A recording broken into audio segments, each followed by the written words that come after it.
그럼 거의 고객의 유사한 시선으로 바라보기는 하거든요. 그렇죠. 원래 이제 되게 어렵다. 시니컬하게 쳐다보죠. 버튼이 너무 작은데요? 버튼 여기 있으면 안 되는 거 아니에요? 버튼 색깔이 좀 이상한데요? 뭐 이렇게 얘기하지 않나요? 네네네, 맞아요. 아, 진짜요? 좋아요, 구독, 알림 설정. 네, 안녕하세요. 월간설은 강혁진입니다. 9월의 첫 번째 대책 토크 시간입니다. 대한민국의 실리콘밸리라고 할 수 있는 지역이 있죠. 바로 판교인데요. 그 판교에 위치한 회사들의 매출을 합치면 100조나 된다고 하는데, 이 판교의 젊은 기획자들이라는 책을 쓰신 저자 이윤준님을 모셨습니다. 안녕하세요. 안녕하세요. 반갑습니다. 네, 자기소개 부탁드립니다. 네, 안녕하세요. 판교의 젊은 기획자들의 저자 이윤주입니다. 원래 직업은 IT 회사에서 기획 일을 하고 있어요. 처음에는 서비스 기획부터 시작해서 뭐 사업 기획까지 지금 하고 있고요. 근데 이제 기획자라는 이야기를 하셨는데, 네. 책에도 보면 기획자는 미국에도 없는 직무다 이렇게 써 있더라고요. 근데 네. 그리고 한국에서의 기획자가 어떤 일을 하는 사람들인지. 2000년대 초반, 그러니까 2010년대 이때 기획자라고 하면은 보통 웹 서비스 만들 때 디자인 들어가고 개발 들어가기 전에 서비스 정책을 잡고 프로토타입 화면을 그리고, 흔히 말하는 웹사이트나 홈페이지를 기획하는 사람들. 예, 그랬는데 이게 모바일로 넘어오면서 담을 수 있는 이야기 자체도 적어지고 그 안에서 여러 가지 테스트를 해보면서 사용자들이 정말 이걸 원하는구나, 그걸 찾아내는 게 중요해졌어요. 그런 걸 잘하려면 보면 UX라고 하는 감성적인 접근이 필요하긴 하거든요. 네. 예를 들면 미국에서는 기획자라는 직무보다는 PM이나 PL, PO라고 하는 프로젝트 매니징과 관련된 업무를 하는 분들이 하고 있다고 보시면 돼요. 사실 이 기획이라는 업무가 어떤 한 사람이 해서 될 일은 아닌 것 같더라고요. 그쵸. 특히 새로 서비스를 만들 때는 기획자가 하는 생각을 디자이너, 개발자가 똑같이 해야지 좋은 방법들이 찾아지고 빨리빨리 진행을 할 수가 있게 되거든요. 그래서 이 책을 쓰게 된 거는 바쁜 상황에서 후배들을 뽑고 알려줘야 되는데 딱 이거 보고 좀 공부해보세요 할 만한 게 없는 거예요. 그리고 디자이너분들이나 개발자분들이나 다 본인 일로 바쁘시잖아요. 어려운 책, 두꺼운 책을 공부해주세요 이렇게 할 수는 없으니까 네. 그분들도 좀 가볍게 읽어보면서 아, 저 사람들은 저런 것 때문에 이런 얘기를 하는 거구나, 조금 이해해 주시면 좋겠다라는 생각으로 최대한 좀 쉽게 쓰려고 했어요. 그래서 주말 동안 뭐 한 반나절 정도 보면 다 읽으실 수 있게.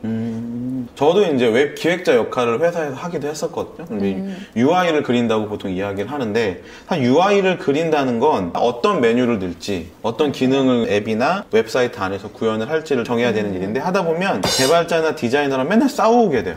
해달라고 하면 디자이너는 뭐지 일정 때문에 주로 많이 싸우고, 개발자들 항상 하는 얘기는 세상에 안 되는 개발은 없다, 돈과 시간이 필요할 뿐이다, 뭐 이런 얘기들을 하는데, 공감되네요. 서로를 위해서 기획자라는 사람이 어떤 생각으로 일을 하고 어떻게 일을 해야 디자이너, 개발자와 함께 잘 일할 수 있고 더 좋은 기획자가 될 수 있는지, 그런 이야기들이 담긴 책이라고 보면 되겠죠? 네. 좋습니다. 하나씩 이야기를 좀 해볼게요. 이 기획자가 가져야 되는 기본적인 자세가 뭘지 좀 궁금해요. 전체적으로 쭉 살펴보면서 뭐가 빠져있고 뭐가 필요하고 지금 어떤 것들이 조금 걱정이 된다, 이런 것들을 빠르게 파악을 해서 적시에 이슈업을 시키는 것도 중요하거든요. 기획자가 발견한다고 해서 그거를 바로 해결할 수는 없는 거잖아요. 뭐 디자인이나 개발이나 다 협의를 하면서 진행을 해야 되는데, 그런 걸 하려면 가능한 빠르게 뭔가 찾아내고 그것에 대해서 같이 얘기하면서 공감대도 만들고 좀 적절한 방향을 찾아가고 하는 것들이 굉장히 중요한 것 같고요. 그렇게 하려면 항상 좀 관심도 많아야 되고 호기심도 많아야 되는 것 같아요. 그런 관점에서 마케터랑 되게 비슷하다는 생각이 많이 들었거든요. 저도 이제 같이 많이 일하면서 느꼈던 게 마케터랑 기획자가 그런 면에서는 되게 비슷한 것 같고요. 근데 마케터는 좀 더 트렌드에 민감하고 지금 현재 사람들이 뭘 원할까 생각한다고 하면은 기획자는 조금 더 미래를 생각하긴 해야 되거든요. 왜냐하면 이게 완성되는 거는 보통은 한 1년, 2년 뒤가 되고 아니면 빨라도 6개월 뒤 막 이러니까 당장 지금 어떻게 되고 있나 보다는 변화할 것 같은 지점을 찾아내려고 계속 하는 것 같아요. 같아요. 그 부분에서는 좀 다를 수 있겠네요. 네. 그리고 기획 쪽에서 생각한 플로우가 있을 거잖아요. 그런 거를 좀 일찍 마케터 분들하고 얘기해보는 것도 되게 좋더라고요. 그런 분들은 정말 그 고객과의 접점에서 계속 고민을 하잖아요. 네. 그럼 거의 고객의 유사한 시선으로 바라보기는 하거든요. 그렇죠. 원래 이제 되게 어렵다. 시니컬하게 쳐다보죠. 버튼이 너무 작은데요? 버튼 여기 있으면 안 되는 거 아니에요? 버튼 색깔이 좀 이상한데요? 뭐 이렇게 얘기하지 않나요? 네네네, 맞아요. 아, 진짜요? 근데 한번 이렇게 내부에서 그렇게 걸러지는 게 고객에게 서비스를 맞아요. 전달하기 전에 꼭 필요한 단계인 것 같아요. 네, 맞아요. 그리고 그게 또 사전에 되면은 어떻게든 개선을 할 수 있으니까.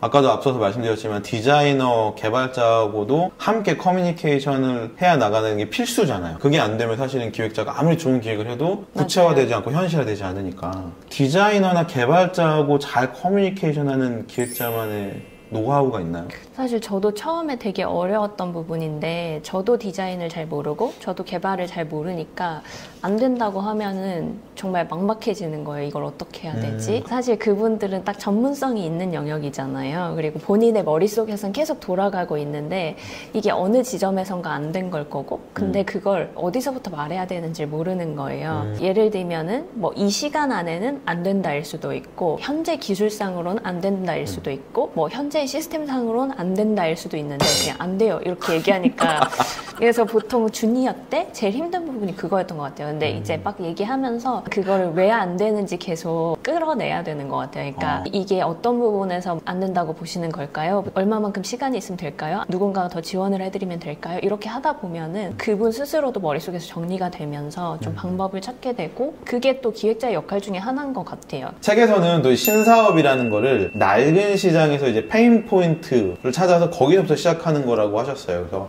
중요한 게 문제를 정의 내리는 게 가장 중요하고 첫 번째 일이라고 하셨는데 이 문제 정의에 대한 얘기를 좀 해주시면 좋을 것 같아요. 사실 이런 서비스 새로 만들 때 페인 포인트가 뭐냐는 질문을 되게 많이 하거든요. 그 페인 포인트라는 게 사실 실제로 지금 어려움을 겪고 있는 지점인 거예요. 뭐 예를 들어서 어떤 게 어렵다, 불편하다 이거는 그냥 현상이잖아요. 보통 그걸로 착각을 하거든요. 그 어려운 상황 자체라고 문제를 정의하는 경우들이 많은데 사실 진짜 문제는 왜 그렇게 되고 있는지가 중요한 거예요. 그러니까 뭐 어떤 것 때문에 이런 불편함을 느낄 수밖에 없는 상황이 되는 건지. 그러니까 현상과 원인을 구분해야 된다. 네네. 현상이 예를 들면 열이 난다. 이건 그냥 현상이고 열이 왜 나지? 네. 를 봐야 되는 거죠. 네네. 네. 그 원인을 찾아내는 게 진정한 문제 정의. 이게 잘못되는 경우에는 어떤 일들이 생겨요? 되게 여러 가지 비즈니스 사례들 있잖아요. 뭐 성공 사례도 있지만 실패 사례들도 굉장히 시중에 보면 많이 찾을 수 있는데 그런 것들이 다 그 원인을 잘못 분석을 해서 엉뚱한 걸 만든 거죠. 그냥 우리 일상생활과 좀 비교해서 보자면 내가 너무 술을 좋아해, 위스키를.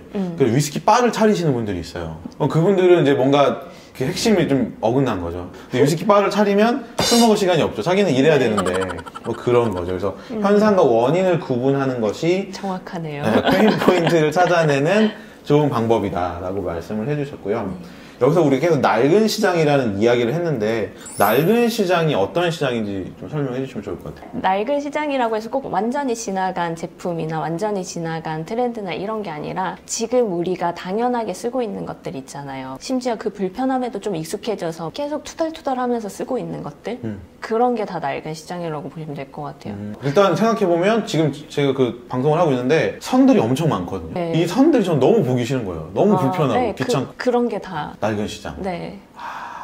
이게 되게 대단한 게 저는 예전에 무선 충전이라는 게 나올 거다라는 개념을 2000년 중반 때인가 어디서 뭐 아티클로 뭘 봤어요. 근데 그때 했던 생각이 충전이 어떻게 무선으로 되라는 생각을 했어요. 네.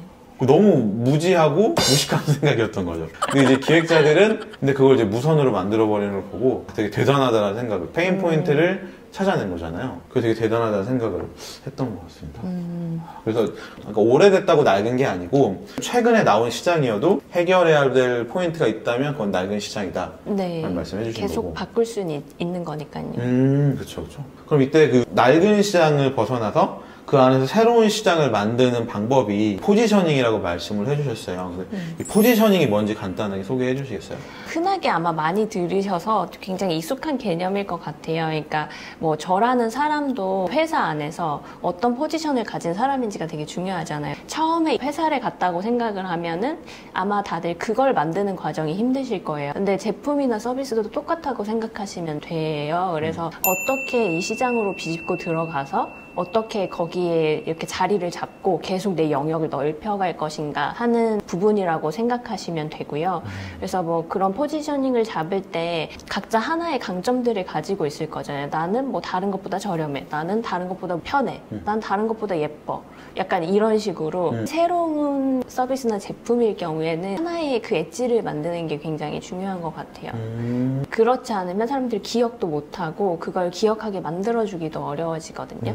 그래서 그걸 하려면 이 시장에서 이 비슷한 제품이나 상품군이 어떤 식으로 포지셔닝을 하고 있는지 계속 봐야 되고 거기에 아직까지 없었던 종류의 포지션을 가져갈 수 있게 만들어야 되고요. 그래서 이게 정말 어려운 것 같아요.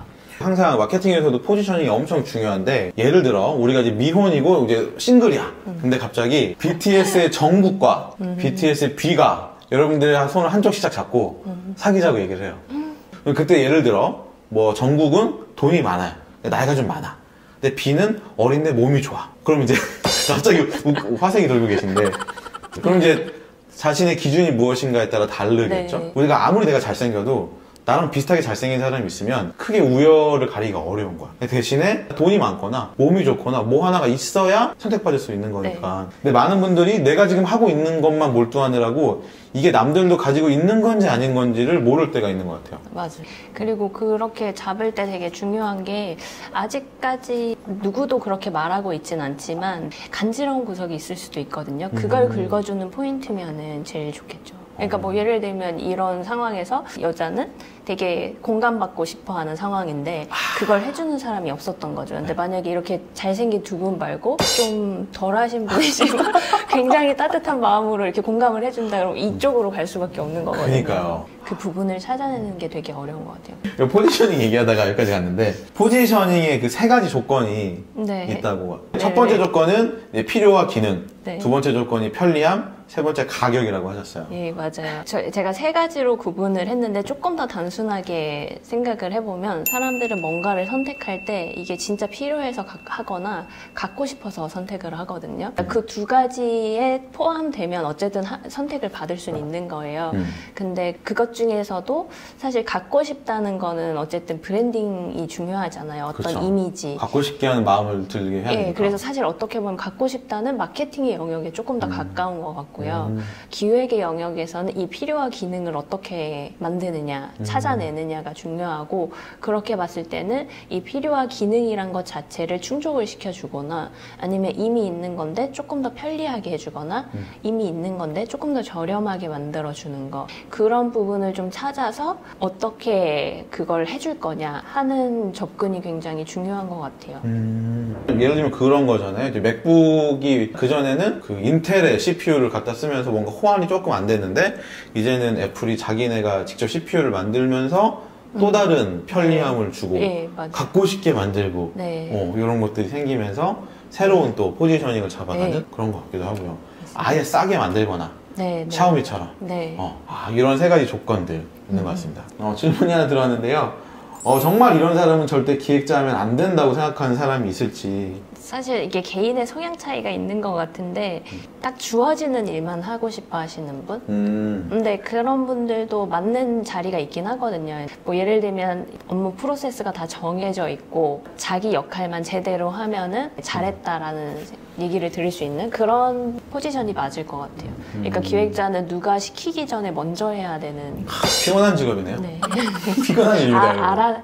알아서 사서 일을 만드는. 그러니까요. 같은 돈 받고 굳이 자기가 일을 더 만드는 그런 맞아요. 사람들이 기획자에 좀 더 가까울 것 같다 말씀해 주셨습니다. 네, 좋습니다. 오늘 그러면 이윤주 저자님과의 이야기는 여기까지 하도록 하고요. 마지막으로 혹시 하실 말씀 있으신가요? 오늘 황금 같은 점심시간에 이렇게 시간 내서 들어주셔서 감사드리고요. 네, 하시는 일 모두 화이팅 하시길 바랍니다. 굉장히 평이하게 마무리해주셨네요. 기획자 지금 평이하네요. 네, 좋습니다. 네, 오늘 함께 해주셔서 모두 감사하고요. 저희는 그러면 다음 대책 토크 시간에 뵙겠습니다. 감사합니다.